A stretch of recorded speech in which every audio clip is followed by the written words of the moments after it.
नमस्कार, मेरे YouTube channel में एक बार फिर से आपका स्वागत है। आज हम गांधी-इरविन समझौते और कराची अधिवेशन के बारे में बात करेंगे। इससे पहले की क्लास में मैंने आपको प्रथम गोलमेज सम्मेलन के बारे में हम लोगों ने बात की थी और प्रथम गोलमेज सम्मेलन में हमने देखा था कि किस तरह से कांग्रेस को प्रथम गोलमेज सम्मेलन में आमंत्रित नहीं किया गया था। अर्थात कांग्रेस ने इस सम्मेलन में भाग नहीं लिया और इसी वजह से प्रथम गोलमेज सम्मेलन असफल हो गया। अब जब प्रथम गोलमेज सम्मेलन असफल हो गया तो ब्रिटिश सरकार की ओर से भारत के वायसराय लॉर्ड इरविन के ऊपर एक भारी दबाव इस बात का बनाया गया कि इस उस समय जो सविनय अवज्ञा आंदोलन चल रहा था, यह सविनय अवज्ञा आंदोलन उस समय अपने चरम पर पहुंच गया था और इसीलिए ब्रिटिश सरकार लॉर्ड इरविन से जो है वो खुश नहीं थी और ब्रिटिश सरकार ने लॉर्ड इरविन के ऊपर दबाव बनाया कि आप जो है कांग्रेस गांधी जी से बात करें और साथ ही साथ जो है कांग्रेस को द्वितीय गोलमेज सम्मेलन के लिए टेबल पर लेकर आए आप। अब बात ये थी कि अगर सविनय अवज्ञा आंदोलन को बंद करवाना था तो गांधी जी से बात करना तो बहुत आवश्यक था। बिना गांधी जी से बातचीत किए सविनय अवज्ञा आंदोलन बंद तो हो नहीं सकता था। तेज बहादुर सप्रू और एम.आर. जयकर, ये दो बहुत महत्वपूर्ण नेता जो है वो गांधी इरविन समझौते में इसलिए माने जाते हैं क्योंकि इन्होंने ही जो है वो गांधी इरविन समझौते में महत्वपूर्ण भूमिका निभाई थी। सर तेज बहादुर सप्रू ने लॉर्ड इरविन को यह सलाह दी कि देखिए, अगर आपको सविनय अवज्ञा आंदोलन को बंद करवाना है या फिर आपको जो है कांग्रेस को द्वितीय गोलमेज सम्मेलन में आमंत्रित करना है, आप चाहते हैं कि कांग्रेस जो है वो द्वितीय गोलमेज सम्मेलन में भाग ले, तो सबसे पहले तो आपको गांधी जी को रिहा करना हो। बिना गांधी जी को रिहा किए कोई बात हो नहीं सकती। कोई बात नहीं होगी तो जाहिर सी बात है, ना तो सविनय अवज्ञा आंदोलन बंद होगा और न ही जो है कांग्रेस द्वितीय गोलमेज सम्मेलन में भाग लेगी। तो गांधी जी की सलाह मानते हुए लॉर्ड इरविन ने सबसे पहला काम ये किया कि गांधी जी को रिहा किया और सर तेज बहादुर सप्रू और एम.आर. जयकर दोनों की सहायता से एक समझौता हुआ गांधी जी और लॉर्ड इरविन के बीच, जिसे हम गांधी इरविन समझौता या इसे दिल्ली समझौते के नाम से भी जाना जाता है। 5 मार्च 1931 को, अब देखें तो यहाँ पर जो है गांधी जी और लॉर्ड इरविन की तस्वीरें जो आपको दिखाई दे रही हैं। 5 मार्च 1931 को यह समझौता हुआ था और इस समझौते को जो है गांधी इरविन समझौता जो है नाम दिया गया। लेकिन इस समझौते से कई लोग खुश नहीं हुए थे। पंडित जवाहरलाल नेहरू या सुभाष चंद्र बोस जैसे लोग जो है वो ये मान रहे थे कि भाई ये ऐसा समय है जिस समय जो है सरकार भारी दबाव में है और हमारा जो सविनय अवज्ञा आंदोलन है ये अपने चरम पर है। इस तरह से चरम पर पहुंचे हुए किसी आंदोलन को बंद कर देना जो है वो ठीक नहीं है, क्योंकि सरकार अभी दबाव में और हम जो बोलेंगे सरकार जो है मान भी सकती है, तो आंदोलन को थोड़ा और आगे बढ़ाना चाहिए। दूसरी तरफ डॉक्टर राजेंद्र प्रसाद जो है वो इसके समर्थन में थे। वो चाहते थे कि गांधी इरविन समझौता हो। एक चीज़ तो यहाँ पर ये हुई और दूसरी बात यहाँ पर जो है ये समझौते में दूसरा जो एक तथ्य मैं जो है आपको बताना चाह रहा हूँ, वो ये है कि इस समझौते के समय जाहिर सी बात है कि सरकार जो है वो दबाव में दिख रही है। ब्रिटिश सरकार इसलिए दबाव में दिख रही है क्योंकि इरविन, जिसने प्रथम गोलमेज सम्मेलन के समय कांग्रेस को तवज्जो नहीं दी थी और इतना ही नहीं, जिसने कांग्रेस को एक गैर कानूनी संस्था जो है वो करार दिया था, वही इरविन आज गांधी जी से समझौता करने के लिए राजी है। आप समझें इस बात को कि वही इरविन जो है गांधी जी से समझौता करने को राजी है। इसका मतलब क्या था? तो इसका मतलब यही था कि ब्रिटिश सरकार जो है वो दबाव में है और इसीलिए जो है वो समझौता करना चाह रही है। सविनय अवज्ञा आंदोलन अपने चरम पर था और इसीलिए इरविन जो है इस आंदोलन को समाप्त करने के लिए गांधी जी से वार्तालाप करना चाह रहा है। तो उस समय जो है 3 महत्वपूर्ण क्रांतिकारी जो है भगत सिंह, सुखदेव और राजगुरु, ये 3 महत्वपूर्ण क्रांतिकारी जो है जेलों में बंद हैं और इन 3 महत्वपूर्ण क्रांतिकारियों के लिए 11 सूत्रीय मांगों में भी गांधी जी ने चूंकि कोई बात नहीं कही थी, इस बात को लेकर जो है वो लोगों में आक्रोश था और गांधी इरविन समझौते में भी इस बात को शामिल नहीं किया गया कि आप भगत सिंह, सुखदेव और राजगुरु को रिहा करें। इस बात को लेकर जो है वो लोगों में काफ़ी आक्रोश था। लेकिन दूसरी तरफ अगर हम देखें तो गांधी जी का पक्ष जो है वो कुछ और था। उनका ये मानना था कि देखिए जो है राजनीतिक बंदियों की रिहाई के लिए जो है वो इरविन राजी हो गया है, लेकिन लेकिन केवल गांधी जी के चाह लेने से ही तो सब कुछ नहीं हो जाता। बात ये भी थी कि गांधी जी जो है वो केवल और केवल अपनी मांगे रख सकते थे। मानना नहीं मानना ये इरविन के हाथ में था, और इरविन भी जो है वो ऐसा तो था नहीं कि इरविन भी जो है स्वयं से ही सारे फैसले ले सकता था। इरविन के ऊपर भी जो है ब्रिटिश सरकार का नियंत्रण था। ब्रिटिश सरकार जो कहती वही इरविन को भी करना था। तो ऐसी स्थिति में कुछ आलोचना ज़रूर की जाती है, लेकिन उस आलोचना का जो है कुछ जवाब भी दिया जाता है। ख़ैर जो भी हो, सभी का ये मानना था कि गांधी जी को कम से कम अपनी बात ज़रूर रखनी चाहिए थी। गांधी जी को ये ज़रूर कहना चाहिए था कि भई भगत सिंह, सुखदेव और राजगुरु को जो है वो रिहा करें। और इसीलिए कराची अधिवेशन जब हुआ था तो गांधी जी का भारी विरोध भी हुआ था। ख़ैर अभी हम केवल और केवल अभी गांधी-इरविन समझौते की बात करें तो देखिए, गांधी-इरविन समझौता हुआ 5 मार्च 1931 को गांधी-इरविन समझौता हुआ, जिसमें ब्रिटिश सरकार ने कुछ शर्तें मांगी। गांधी जी की कुछ शर्तें थी जो ब्रिटिश सरकार ने मान ली, और ब्रिटिश सरकार की जो कुछ शर्तें, कुछ मांगें जो थी वो गांधी जी ने स्वीकार की। कौन-कौन सी शर्तें जो है वो ब्रिटिश सरकार ने स्वीकार की और कौन-कौन सी शर्तें जो है वो गांधी जी ने स्वीकार की थी, इसको ज़रा हम देखेंगे कि कौन सी शर्तें जो है। सबसे पहली शर्त जो सरकार ने स्वीकार की थी, वो ये था कि दांडी मार्च के समय जो है नमक कानून को भंग करने का आंदोलन चला था, और इसीलिए जो है सबसे पहली जो मांग थी वो ये थी कि नमक कानून को भंग किया जाए और अपनी ज़रूरत के लिए नमक बनाने का अधिकार भारतीयों को दिया जाए। इस मांग को लॉर्ड इरविन ने स्वीकार कर लिया। लेकिन यहाँ पर बात ये थी कि भारतीय केवल और केवल अपनी आवश्यकता भर नमक बना सकते थे, व्यापार के लिए जो है नमक नहीं बना सकते। अर्थात आपकी जो ज़रूरतें हैं, उन ज़रूरतों के लिए आप नमक बना लीजिए, लेकिन ऐसा नहीं हो सकता साहब कि आप नमक बनाकर और जो है आप व्यापार कर रहे हैं उस नमक का, दुकानों में आप बेच रहे हैं।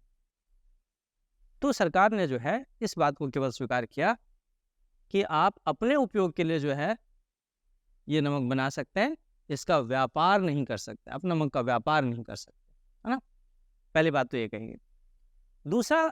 दूसरी शर्त जो सरकार ने स्वीकार की थी कि जितनी भी चल अचल संपत्ति जो जब्त की गई है, वो सारी चल अचल संपत्ति जो वापस कर दी। देखिए, संविदा अवज्ञा आंदोलन के समय जो है बहुत सारी चल अचल संपत्तियां लोगों की जो है जब्त कर ली गई थी। तो सरकार ने जो है उन सारी चल अचल संपत्तियों को वापस करने का निर्णय जो है वो लिया। वापस करने की जो मांग थी उसको स्वीकार कर लिया। लेकिन ये कहा गया, सरकार ने ये कहा कि देखिए, ऐसी संपत्ति जिसको नीलाम किया जा चुका है, सरकार क्या करती है? सरकार अगर जो है कोई संपत्ति जब्त करती है तो उसको नीलाम करती है। जैसे आपने देखा होगा पुलिस स्टेशन पे भी जो है काफ़ी भारी मात्रा में आज भी जो है अगर आप देखें तो कई सारी जो है कारें वारें या गाड़ियाँ जो जब्त करके रखती हैं, तो बाद में जो उनको नीलाम किया जाता है। जो कुछ भी जो है रात-सात किया जाता है उसकी नीलामी होती है, और वो जो पैसा जो इकट्ठा होता है वो फिर जो है खजाने में जमा किया जाता है। तो उस समय भी कुछ ऐसा ही था कि आंदोलन के दौरान कई सारे लोगों की संपत्तियाँ जब्त कर ली गई और फिर जो है उन संपत्तियों की नीलामी कर दी गई। तो सरकार ने कहा कि देखिए, जिन संपत्तियों की नीलामी हो गई है उनको वापस तो नहीं किया जा सकता और ना हम उनका मुआवजा दे पाएंगे। हाँ, लेकिन जो संपत्तियाँ जब्त करके अभी रखी हुई हैं उन संपत्तियों को जो है हम जरूर वापस कर देंगे। तो इस बात को जो है, इस मांग को जो है वो स्वीकार किया गया। तीसरा, जिन लोगों ने सरकारी नौकरी से त्यागपत्र दिया है उन्हें नौकरी पर रखने पर विचार करेगी सरकार। ठीक है, ये एक बहुत महत्वपूर्ण चीज़ है, इसको जो है समझने की आवश्यकता है। यहाँ पर एक पॉइंट है। पॉइंट क्या है कि सविनय अवज्ञा आंदोलन के दौरान कई सारे लोगों ने सरकारी नौकरियां अपनी छोड़ दी थी, और जिन लोगों ने अपने सरकारी नौकरियां छोड़ दी थी, गांधी जी ने ये मांग रखी कि भाई उनकी सरकारी नौकरी आप वापस कर दो। तो लॉर्ड इरविन ने कहा कि देखिए, हम उनको जो है सरकारी नौकरी पर पुनः रखने पर विचार करेंगे। ध्यान रखें, फिल्म्स में अगर ऑप्शन में आता है कि सविनय अवज्ञा आंदोलन के दौरान निम्न में से किस मांग को स्वीकार कर लिया गया था, और उसमें अगर ये लिखकर आता है, 4 ऑप्शन रहेंगे, 4 ऑप्शंस में अगर ये लिखकर आता है कि सरकार ने सरकारी नौकरियों पर पुनः वापसी को स्वीकार कर लिया था, तो ये ऑप्शन जो है वो गलत ऑप्शन होगा, है ना? इसी तरह से जो है एलिमिनेशन के लिए आ सकता है। जैसे ये पूछा जा सकता है कि निम्न में से किस मांग को सरकार ने स्वीकार नहीं किया था या कर लिया था, इस तरह से अगर आता है, और इसमें जो है ऑप्शन में अगर ये दिया रहे कि सरकारी नौकरियों पर पुनः वापसी को सरकार ने इस मांग को स्वीकार कर लिया था, तो ये ऑप्शन गलत होगा। सही ऑप्शन क्या होगा? तो सही ऑप्शन ये होगा कि सरकार ने पुनः सरकारी नौकरियों पर लोगों को रखने पर विचार करेगी सरकार, इस बात को स्वीकार किया था कि सरकार विचार करेगी, रख नहीं लेगी बल्कि विचार करेगी। तो इसको जो है आप ज़रा ध्यान देंगे। कई बार प्रीलिम्स में इस तरह के क्वेश्चंस आते हैं जिसमें बहुत छोटी-छोटी सी चीज़ें होती हैं और हम मिस कर जाते हैं वहाँ पे और हमारे क्वेश्चंस गलत हो जाते हैं। तो खैर, इसके बाद सरकार ने ये इस मांग को स्वीकार किया कि जितने ऐसे युद्धबंदी हैं, जो युद्धबंदी कैसे हैं? तो सॉरी ऐसे बंदी जिनके ऊपर हिंसा का आरोप नहीं है, ठीक है? उनको जो है क्या कर दिया जाए? तो उनको जो है रिहा कर दिया जाए। सरकार ने इस बात को स्वीकार कर लिया। लेकिन सरकार ने कहा कि जो हिंसा के आरोपी हैं, उनको सरकार जो है वो रिहा नहीं करेगी। अर्थात जो राजनीतिक बंदी हैं, जिनके ऊपर हिंसा का आरोप नहीं है, जो धरने प्रदर्शन कर रहे थे, उनको तो जो है सरकार छोड़ देगी।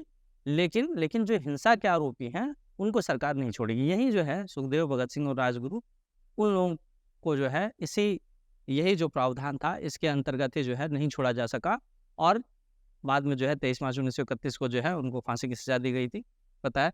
तो यहाँ पर जो है सरकार केवल और केवल राजनीतिक बंदियों की रिहाई के लिए जो है तैयार हुई थी। फिर ये कहा गया कि शराब, अफीम और विदेशी वस्त्र की दुकानों के सामने जो है शांतिपूर्ण धरने प्रदर्शन वगैरह जो है ये सब करने की अनुमति जो है सरकार देगी, लेकिन एक निर्धारित समयावधि में। अब आप यहाँ पे भी देखें, सरकार की जो है चालाकी बहुत थी। ब्रिटिश सरकार ने सोचा कि ठीक है, आप इस बात को मान लेते हैं कि धरने प्रदर्शन जो है वो देंगे, निर्धारित समयावधि में जो है धरने प्रदर्शन देंगे, लेकिन समय ही वो ऐसा देते थे कि उस समय जो है धरने प्रदर्शन किए ही ना जा सके। अब कहते हैं कि ठीक है, रात को 12 बजे जो है आप धरने प्रदर्शन कर सकते हो। तब रात को 12 बजे धरने प्रदर्शन करने का मतलब क्या था? है ना? तो सरकार ने बड़ी चालाकी से जो है बहुत सारी मांगों को, जब आप हर मांग को देखेंगे ना, तो हर मांग जो सरकार ने स्वीकार की थी, उसमें सरकार ने चालाकी दिखाई थी। आप अगर नमक कानून भंग करने की बात अगर हम देखें, नमक बनाने की मांग को अगर हम देखें, तो केवल अपने उपयोग के लिए, स्वयं के उपयोग के लिए जो है नमक बनाने की बात को जो है स्वीकार कर लिया था, व्यापार के लिए नहीं। इस तरह से अगर हम देखें तो सरकारी नौकरियों पर लोगों को रखने पर विचार करने की बात कही थी। इस बात को नहीं स्वीकार किया कि हाँ, रख ही लेंगे, विचार करने। केवल और केवल जो कैदी थे, उनमें भी जो है केवल हिंसा के आरोपियों को जो है गिरफ्तार नहीं करेंगे। हर मांग पर सरकार ने जो कुछ शर्तों के साथ ही जो है उनको स्वीकार किया था। यहाँ ब्रिटिश सरकार की चालाकी दिखाई देती है। कहीं न कहीं जब आप मेंस में जो है लिखेंगे कि गांधी-इरविन समझौते में जो है वो गांधी जी की हार हुई या जीत हुई थी, या सरकार जो है उसने इस तरह से जो है एक खेल खेल लिया, तो आप जो है इस तरह से चीज़ों को लिख सकते हैं। ये पॉइंट्स आपके बनेंगे कि देखिए, सरकार ने जो है शर्तें मानी तो सही, लेकिन जिन शर्तों के आधार पर जो है ये इन सारी मांगों को स्वीकार किया, वो ऐसी थी जिसमें जो है पलड़ा जो था वो सरकार का भारी था, है ना? तो यहाँ पर जो है दुकानों के सामने जो शांतिपूर्ण धरना दिया जा सके, इस मांग को भी जो है स्वीकार कर लिया गया, है ना?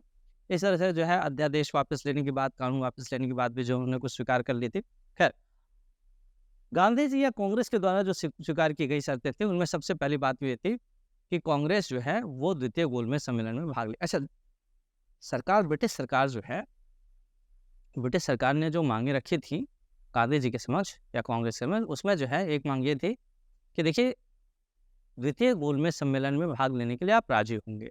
तो कांग्रेस जो है इस बात के लिए राजी भी हो गई, और लॉर्ड इरविन ने जो है स्पष्ट रूप से जो है ये कहा था कि द्वितीय गोलमेज सम्मेलन में कांग्रेस भाग लेगी और कांग्रेस की ओर से महात्मा गांधी जो है वो प्रतिनिधि होंगे।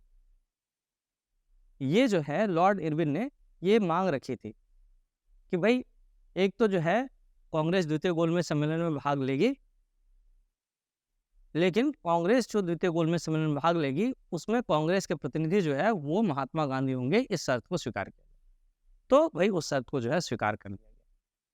दूसरी शर्त जो है जो गांधी ने स्वीकार कर ली थी, वो ये थी कि सविनय अवज्ञा आंदोलन को जो है बंद कर दिया जाएगा। तो सविनय अवज्ञा आंदोलन को जो है ठीक गांधी-इरविन समझौते के पश्चात जो है बंद कर दिया गया। तीसरी मांग जो है ये थी कि विदेशी वस्तुओं का जो बहिष्कार किया जा रहा है, इसको जो है बंद किया जाए। क्योंकि इससे राजस्व की बहुत हानि हो रही थी, बहुत नुकसान हो रहा था। अब सरकार के पास अगर पैसा ही नहीं आएगा, राजस्व ही नहीं आएगा, तो सरकार को फ़ायदा नहीं होगा, सरकार चलेगी कैसे? तो इरविन ने जो है गांधी जी को कहा कि देखिए, बात ये है कि अगर हमारी वस्तुएँ ही नहीं बिकेंगी, तो फिर हमें राजस्व कहाँ से प्राप्त होगा? और राजस्व प्राप्त नहीं होगा तो हम जनता की भलाई के काम कैसे कर पाएँगे? ये जो है लॉर्ड इरविन ने गांधी जी को समझाया और गांधी जी ने कहा कि ठीक है, विदेशी वस्तुओं का बहिष्कार जो है वो हम बंद कर देंगे। तो विदेशी वस्तुओं का बहिष्कार जो है वो बंद कर दिया गया और आंदोलन को कुचलने के लिए पुलिस कार्रवाई के निष्पक्ष जांच की मांग को जो है वापस लेने की बात कही। महात्मा गांधी ने ये कहा था कि देखिए, महात्मा गांधी क्या, कांग्रेस की भी जो है ये मांग थी कि देखिए, जितने भी जो है अ, इस आंदोलन को कुचलने के लिए आप लोगों ने जो है बहुत दमनात्मक कार्रवाई की है। पुलिस ने भी जो है वो जितने भी दमनात्मक कार्रवाइयाँ की हैं, इन दमनात्मक कार्रवाइयों की, इन शोषणात्मक कार्रवाइयों की निष्पक्ष जांच होनी चाहिए। तो अब बात ये थी कि निष्पक्ष जांच जो है, इसको इरविन ने जो है गांधी जी को समझाया कि देखिए महात्मा जी, बात ये है कि अगर हम इस तरह से जो है जांच कराएंगे, तो हमारे पुलिस का मनोबल भी जो है वो टूटेगा और साथ ही साथ ये भी होगा कि हम आगे चलकर जो है किसी तरह की कार्रवाई नहीं कर पाएंगे इस तरह के आंदोलनों पर। अगर कोई हिंसात्मक कार्रवाई भी कर रहा है तो पुलिस जो है उसका मनोबल टूट जाएगा। तो इसीलिए जो है आप इस मांग को जो है वापस ले लें। तो गांधी जी ने जो है वो इस बात को स्वीकार कर लिया कि ठीक है, हम उन पुलिस वालों पर जो है जो निष्पक्ष जांच की मांग हम कर रहे हैं उसको जो है हम वापस ले लेते हैं। तो इस मांग को भी जो है वो वापस ले लिया गया। तो ये कुछ चीज़ें थी जो गांधी जी ने जो है स्वीकार कर लिया। अब मैंने आपको पहले ही बताया था कि भगत सिंह, सुखदेव और राजगुरु 3 जो हैं ऐसे क्रांतिकारी थे जिनके रिहाई की बात जो है इस आंदोलन में नहीं की गई, जो कि सॉरी, इस समझौते में नहीं की गई, जो कि इस समझौते की सबसे बड़ी कमजोरी मानी जाती है।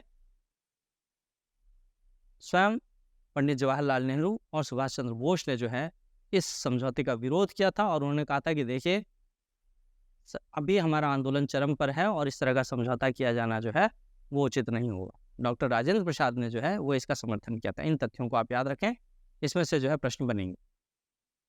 और एक और व्यक्ति जो कि इस आंदोलन का धुर विरोधी था, वो था विंस्टन चर्चिल, कभी ब्रिटेन के प्रधानमंत्री। विंस्टन चर्चिल बेसिकली जो है गांधी जी के विरोधी थे और गांधी जी के बारे में जो है कई बार कुछ तो भी जो है वो बोलते रहते थे। विंस्टन चर्चिल ने कहा कि ये अर्धनंगा फकीर है। गांधी जी को कई बार प्रश्न में आता है, आप इसको जो है जरूर याद रखें कि गांधी जी को अर्धनंगा फकीर किसने कहा था या गांधी जी को राजद्रोही फकीर किसने कहा था। तो गांधी जी को राजद्रोही फकीर या अर्धनंगा फकीर जो है विंस्टन चर्चिल ने कहा था। और विंस्टन चर्चिल ने इतना ही नहीं बल्कि विंस्टन चर्चिल ने कहा कि देखो, एक अर्धनंगा फकीर सम्राट से वार्तालाप करेगा, ब्रिटिश सम्राट से वार्तालाप करेगा। ऐसा कहकर उसने जो है गांधी जी का मजाक उड़ाया था। वार्तालाप करेगा मतलब ये था कि चूंकि गांधी जी जो है वो द्वितीय गोलमेज सम्मेलन में भाग लेने के लिए जाने वाले थे, इसी संदर्भ में जो है विंस्टन चर्चिल का कहना था कि देखो, एक अर्धनंगा फकीर, एक राजद्रोही फकीर जो है वो ब्रिटिश सम्राट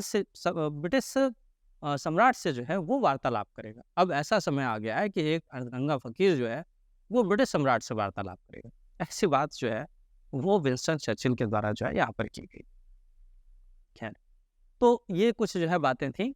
गांधी इरविन समझौते में जो है मैंने पहले ही आपको बताया कि गांधी इरविन समझौते में तेज बहादुर सप्रू और एम आर जयकर ने सबसे महत्वपूर्ण भूमिका निभाई थी। और इस दौरान जो है सरोजिनी नायडू ने महात्मा गांधी और लॉर्ड इरविन को 2 महात्मा कहकर संबोधित किया था। 2 महात्मा इसलिए क्योंकि उस समय जो है पूरा का पूरा माहौल जो था वो बहुत ही ज़्यादा जो है टेंस हो गया था और उस माहौल को ईज करने में इन दोनों लोगों की महत्वपूर्ण भूमिका हो रही थी, महात्मा गांधी और लॉर्ड इरविन की। इसीलिए जो है सरोजिनी नायडू ने महात्मा गांधी और लॉर्ड इरविन को 2 महात्मा कहकर जो है वो संबोधित किया। अब क्या हुआ कि इस समय जो है ये सारी चीज़ें हुई, गांधी इरविन समझौता हुआ। अब गांधी इरविन समझौता, चूंकि गांधी जी ने जो है इरविन से बात की थी, इरविन से वार्तालाप की थी और गांधी जी अकेले कोई कांग्रेस तो थे नहीं, तो ये जो समझौता था, इस समझौते को जो है कांग्रेस की सहमति जो है वो भी प्राप्त होनी थी। और इसके लिए फिर जो है 1931 में जो कराची में कांग्रेस का अधिवेशन हुआ, उस अधिवेशन की अध्यक्षता जो है सरदार वल्लभ भाई पटेल कर रहे थे। और ये जो है कराची का अधिवेशन का कुछ जो है दृश्य है। इस समझौते में जो है इस अधिवेशन में इस अधिवेशन में सरदार वल्लभ भाई पटेल इसके अध्यक्ष थे और गांधी इरविन समझौते को इसमें जो है मंजूरी प्रदान की गई थी।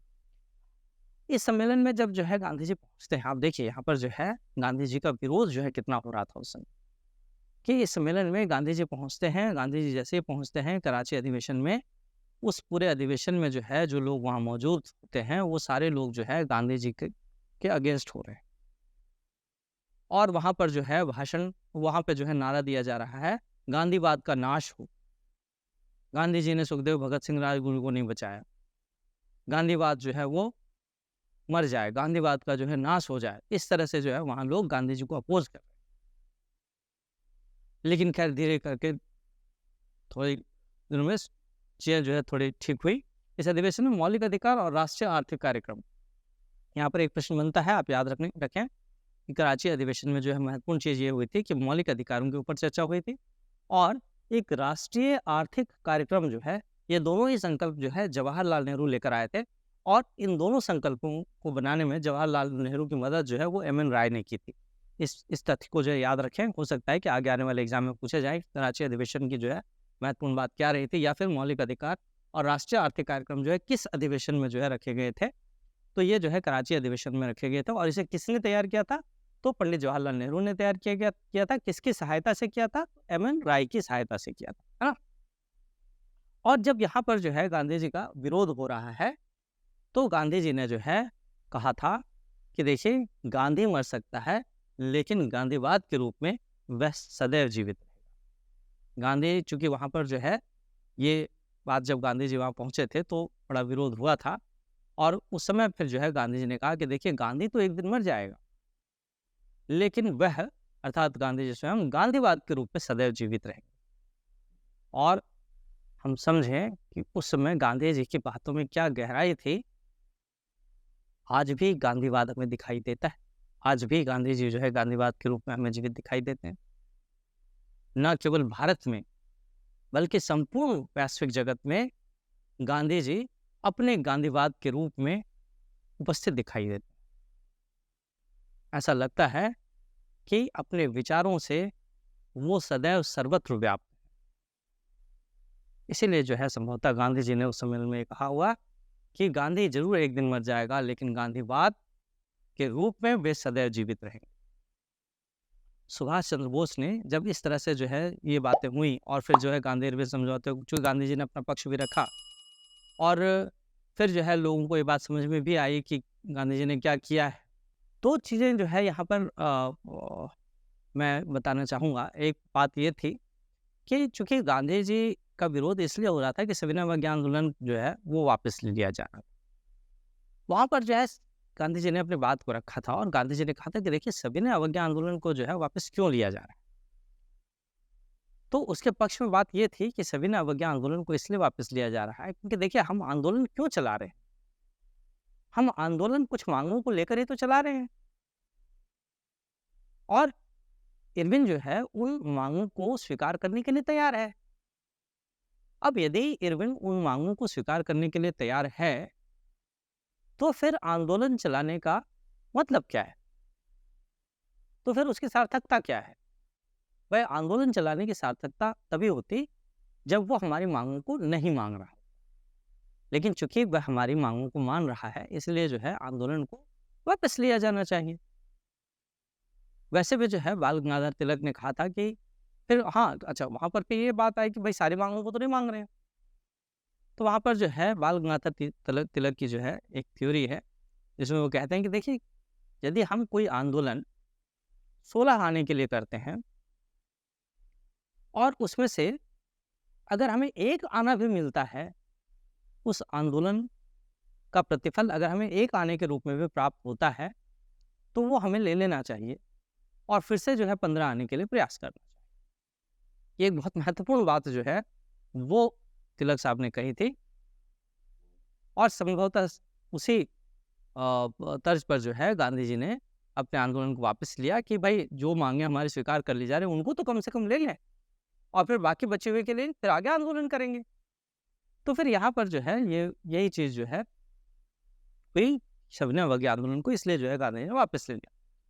सुभाष चंद्र बोस ने यहाँ पर कहा था कि देखिए कराची अधिवेशन जो है, कराची अधिवेशन में उन्होंने ये कहा था कि गांधी इरविन समझौता जो है एक तरह से, और इस समय जो है जो गांधी जी की स्थिति है, ये गांधी जी के सम्मान की पराकाष्ठा है। गांधी जी जो है अभी जिस स्थिति में है, इस स्थिति में उनकी लोकप्रियता, उनका सम्मान, ये अपने चरम पर है। तो ये भी जो है एक महत्वपूर्ण बात जो है सुभाष चंद्र बोस ने वहाँ पर जो है वो कही थी। इस तरह से जो है आज हम लोगों ने देखा कि किस तरह से जो है गांधी इरविन समझौता हुआ। गांधी इरविन समझौते के साथ ही कराची अधिवेशन हुआ। अब हम बात करेंगे कि गांधी इरविन समझौते के बाद फिर जो है द्वितीय गोलमेज सम्मेलन होना है ना। द्वितीय गोलमेज सम्मेलन होगा और द्वितीय गोलमेज सम्मेलन में कांग्रेस की ओर से जो है गांधी जी जो है वो भाग लेंगे और फिर हम देखेंगे कि किस तरह से जो है द्वितीय गोलमेज सम्मेलन में भी किसी तरह की किसी निष्कर्ष पर जो है नहीं पहुंचा जा सका और किस तरह से जो है गांधी जी वहां से भी जो है खाली हाथ वापस आना पड़ा था उनको। तो इन सब बातों के बारे में जो है हम अपने अगले क्लास में चर्चा करेंगे। तो मिलते हैं फिर से जो है एक नई क्लास में मिलेंगे और वहाँ हम जो है गांधी द्वितीय गोलमेज सम्मेलन के बारे में जो है चर्चा करेंगे। मुझे उम्मीद है कि आपको इस क्लास में जितनी भी बातें मैंने बताई वो आपको समझ में आई होंगी। अगर समझ में आती हैं तो प्लीज़ मेरे चैनल को ज़रूर सब्सक्राइब करें। आज के लिए इतना ही। थैंक यू, धन्यवाद।